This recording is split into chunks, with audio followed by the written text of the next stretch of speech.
And hello today, and welcome to those of you out there in Radio Land. We hope that you stay with us today, and especially we are highlighting the importance of voting in our lives and in the lives of our family, and what our country is going to look like depending on who is the President of the United States. There are so many things to consider, and we want you to share with the community, the rest of the community, if you would, your thoughts. Have you went to vote? If you didn't go and vote, you want to share why you didn't. If you did go to vote, you want to share why you did. The phone number here is 319-234-1441. I am joined by Dr. Scharron, Clayton, Professor at UNI. Good morning, everybody. Good morning, Lou. How are you? Good morning. I'm fine. A little concern, open it personally. I'm opening this up with some concern of my own, and that is not who, but did you register? Have you voted? There are still options available for people to vote, including Tuesday itself, the actual voting day. Okay. A lot of people will wait and go to the polls. And can they register on Tuesday They can and still vote? register and vote on Tuesday. But I guess, being concerned is one thing. It's like talking is one thing. But if it doesn't call you, if your belief doesn't call you to action, we're in trouble. We're in trouble. And certainly with this vote coming up, with the election coming up, there are a lot of people. I have heard more diverse reasons why people do what they do or why they don't do it, but it still winds up on the table. It's on us. That's a right that we have, in my opinion, that we should cherish. We should actually cherish that. Why? Because so many of our people gave up their life in order for us to even, we wouldn't even be talking. Gave up their life for us to vote. It's easier to vote to maintain freedom than to fight for freedom. And I think, and I don't know if that makes sense, but when you have rights and you can vote to retain those rights, it seems to me to be an easier route than having your rights taken away and then having to fight to get them back again. Yes. And so, the vote for me is at one point in our history as African Americans, our concern was to free ourselves from bondage, physical bondage. Getting free is one thing, which happened, ultimately. But staying free is a whole different proposition. And the vote is one way. Yeah, and the vote is one way to attempt to stay free, at least politically, socially, and economically, if you're looking at the issues that people are putting in front of you. I voted, and I know the last time Obama ran, I was saying to vote early and vote often. That was the joke. But if you've voted, try and get someone else to go and vote. We should not let apathy overcome our community. And however you vote, the idea is to participate in a society as opposed to avoiding participation. If you want to avoid participation, you probably shouldn't even be free at this point. You may as well keep yourself in bondage. And that's what you're doing, I think, psychologically when you refuse to participate. There are people who are biting at the bit to protect the vote. And if you have no reason to be really threatened by any kind of prohibitive measure, getting out to vote is simple. They have made it so easy to vote these days. I mean, satellite places to vote. Yeah. We're all around Waterloo. And so I'm wondering, how is Waterloo doing with the vote in our community? Are we voting, or are we sitting back feeling sorry for ourselves? Or You know, That's why you we're know, asking, call and tell us, what have you been hearing in the Yeah, community? Because frankly, I've heard that we are not doing well, the African American community, in terms of turning out to vote. How sad that would be with the background that we come from. People who sacrificed everything, including their lives, and then for some reason we don't go and vote. It's just, it boggles my mind, and it just makes me curious. What in '08 we were out there, we were talking about how important it was. That's when we got all the kids involved and all of that. Yeah. And we're saying, regardless to who you want to be elected, it's not going to happen unless you go and vote. It's still real important. I was thinking about this the other day. I voted in every presidential election that I could, and all the other elections. But one of the things that dawned on me is that I will have lived to see two huge phenomena in terms of the political arena. The first is the election of a president of color, right, which we did in '08. The second is to witness the out and out, in your face attempt to steal the election on the part of a political party.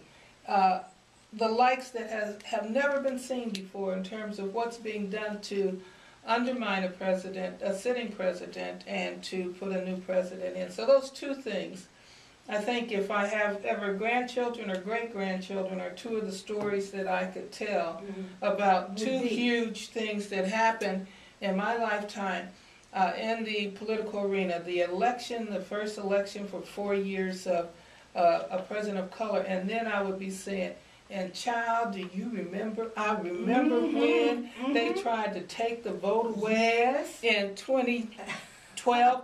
I remember when employers were telling their people not to vote or who to vote for. I remember when we had, I can tell that story, and we can tell stories. It would be one part of this year. And then I would want to be able to say, but you know what? The people could vote. They came out to vote, and they guaranteed that the election would be fair and square and their voices would be heard. I want to tell that last story to my grandchildren or great-grandchildren. I don't want to stop at someone intimidated me psychologically to the point where I just sat on my rear and didn't even go to vote.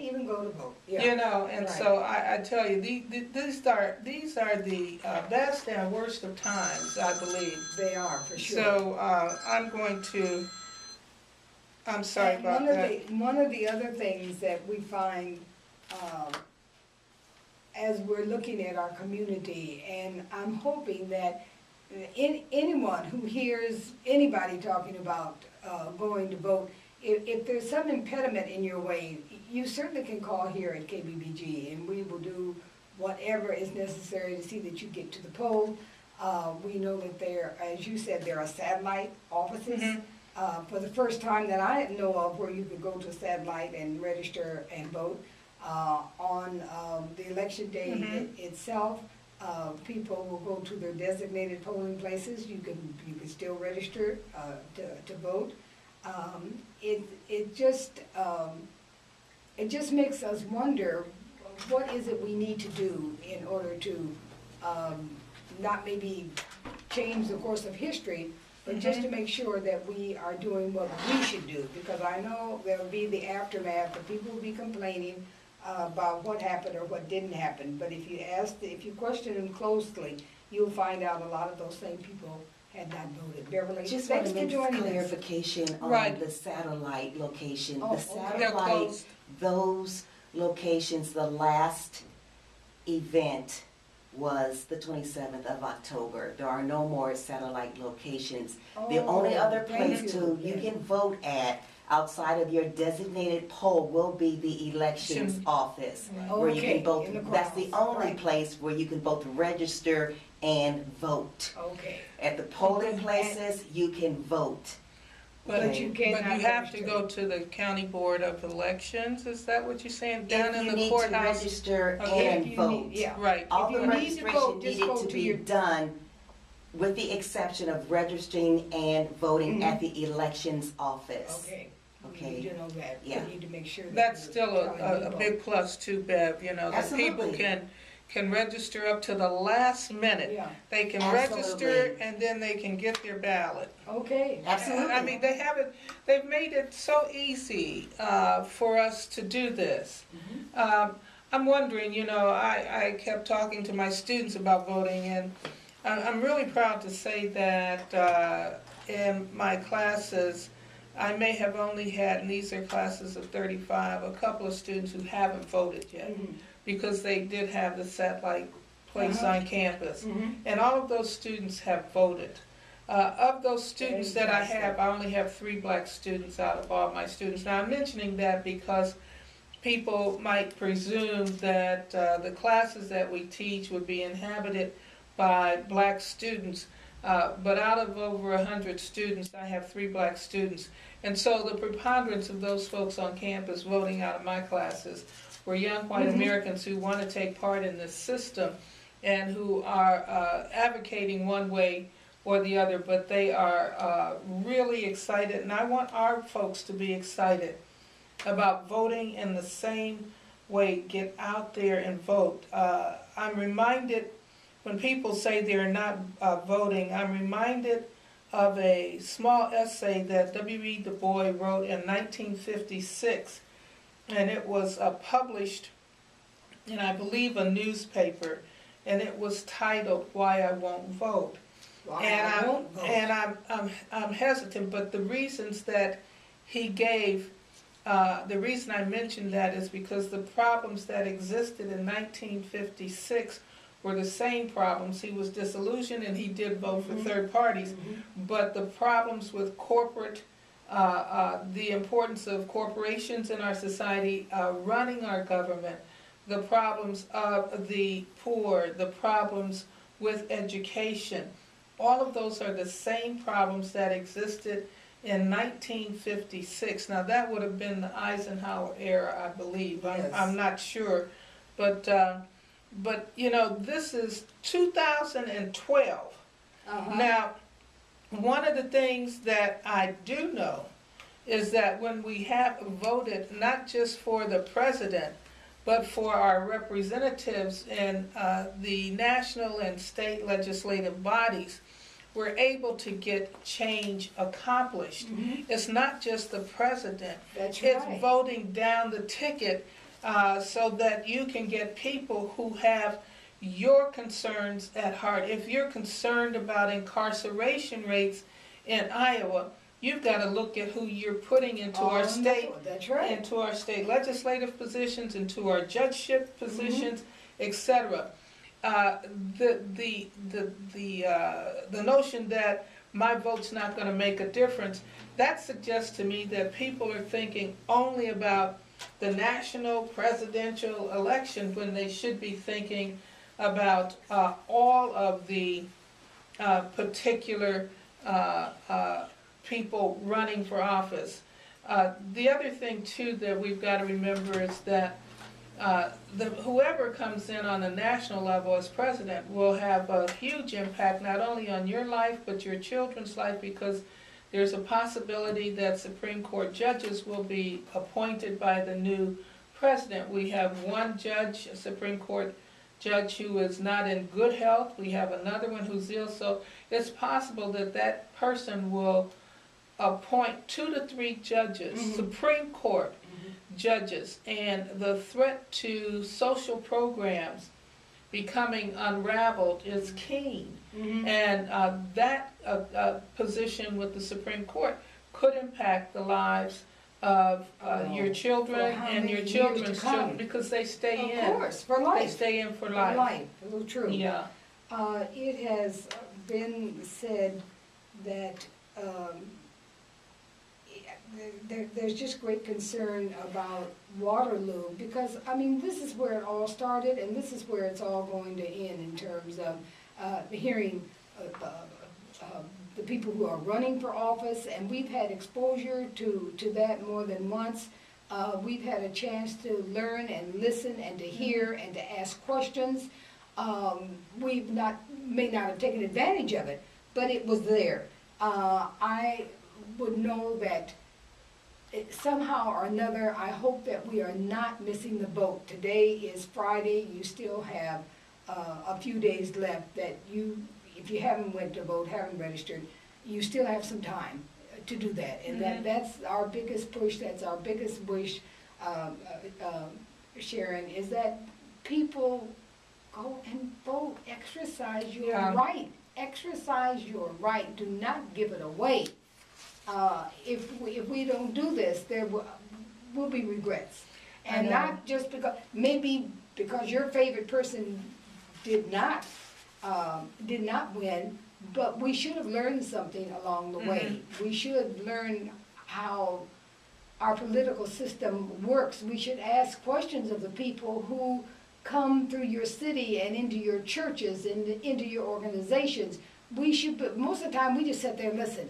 We don't say, well, the senator or whoever, what about this and what about the other? We just go and listen to them, and then we'll go and vote.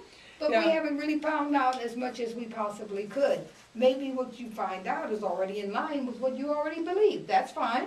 But you know, the big thing is knowing, I guess, too, many of us don't take time to sit down and interrogate ourselves to say, what is it that I believe and what is it that I need? Exactly. And if we can do that self-inventory, I think then we are in a better position to ask questions. You know, with Du Bois, he was concerned about corporate wealth.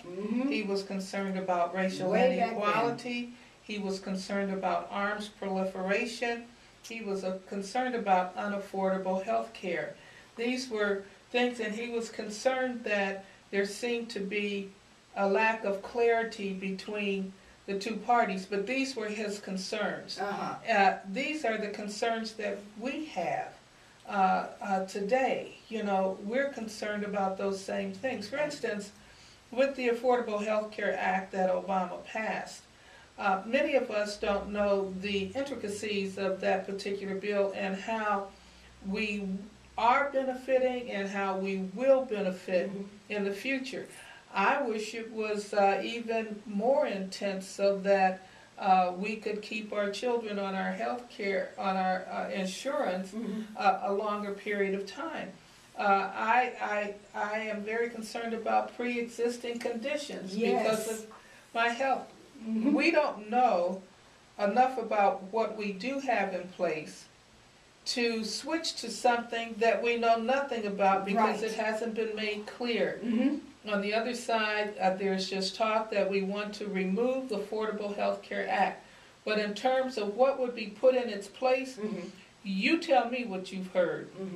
Because I haven't heard. At one point I heard the person saying that, of course, we'll keep that part.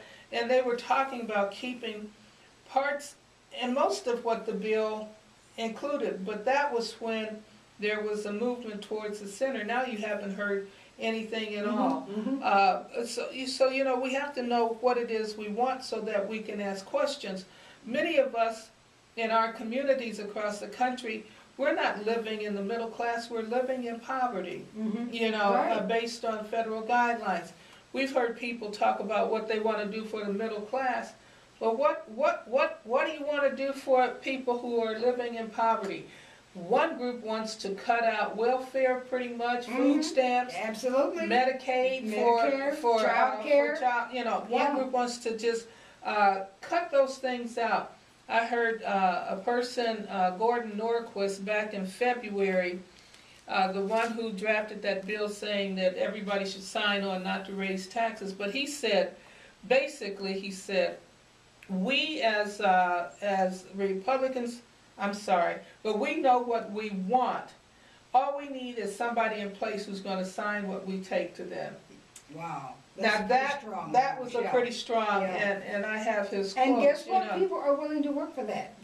People are willing to support that, and especially if you have the other crew that's not asking any questions, and so if many you're not times. asking questions. Yeah, if you're not asking questions, I forgot it was a trial, and this man had some very important information, could have had an influence on whether this person was going to be convicted or not.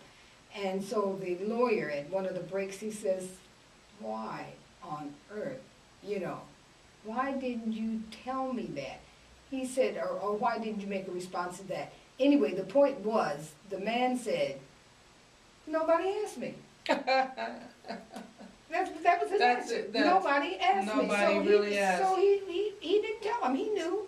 And it had a great influence on whether this man, how many years he was going to get and all that. He said, I'm sorry, I laughed, but that is. You see what I'm saying? That if you don't ask the question. If you don't ask. So I'm saying now, here we are, how many days away? Heck, the election is on Tuesday. On Tuesday, and this is Friday. This is Friday. And so, we still have time to redeem ourselves or to take action or to go forward or whatever you want to call it, however you want to call it. If you can just turn that into taking yourself to register and vote if you need to. If you've already registered, then all you need to do is vote. Yeah. But for your own sake and for the sake of the country that we live in. I tell you, this is where we're going to be. We're not going anywhere. It's so important. And if you're listening to news pundits and so-called journalists, you would think that the election's over. It's not over. It's not over until this fat lady sings. Okay, you know, it ain't over yet. And so you know, I get your meaning. But yes. you have everyone telling you and predicting who's winning, and some people listen and say, well, there's no reason for me to. Yeah. And so don't go for that hype, because you have to remember that. There are only a very few corporations who own all of our mass media outlets. That's right. And on many stations owned by those folks, you wouldn't hear me saying some of the outlandish stuff, because every now and then I slip, you know, and I'll mention parties, you know, even though I want people to vote their conscience, but well, you know, let's just throw this in as far as parties are concerned. We have always made the airwaves accessible to both parties, or the Green Party, the Independent, whoever's out there, Tea Party, whoever's running, are all welcome to come and share their opinions. That's how you get different opinions and can put things together and maybe see them in a different light for yourself, and you may be very happy about it or whatever. But again, if you don't ask the question, you're not going to get the answer. That's very true. It's not going to be offered. That's very true. That's on us to do that, and I am hoping that, and we're spending a lot of time on this, and we're repeating ourselves on purpose, because we feel that it is so important. The Supreme Court hangs on this. Our life for the next 40, 50 years, those children just being born are going to have to contend with whoever's sitting on that Supreme Court, or who will be sitting on it. Just imagine that, Sharon, kids in the next 50, 60 years, these people will still be sitting on the Supreme Court will still have its position where they'll be making those policies, or whatever you call them, interpreting the laws, and those men and women are going to sit there until they resign on their own, or until it's a lifetime position. That's a lifetime position. Yes, it is. There's not even any review for tenure in that. There's not. You know, all you have to do is just make it through. And make it there, and then you'll there be you there. are. You know? Absolutely. And a lot of us, sometimes we don't watch what that Supreme Court is doing, but early on in the election, there was, of course, talk by a candidate that they would get certain laws or certain laws overturned that the Supreme Court had passed.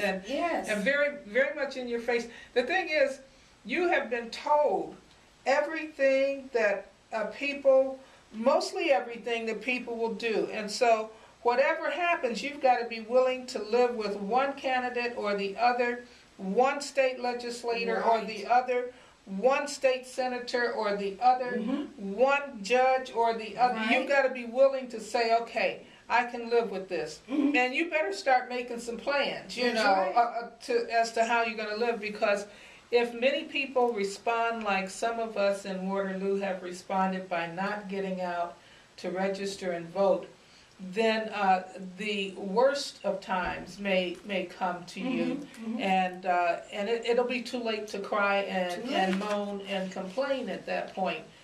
We would hope you have a plan and action, but folks, I know this is redundant, but they say redundancy sometimes reinforces the need to act, and if you don't hear us, I don't know what else to say.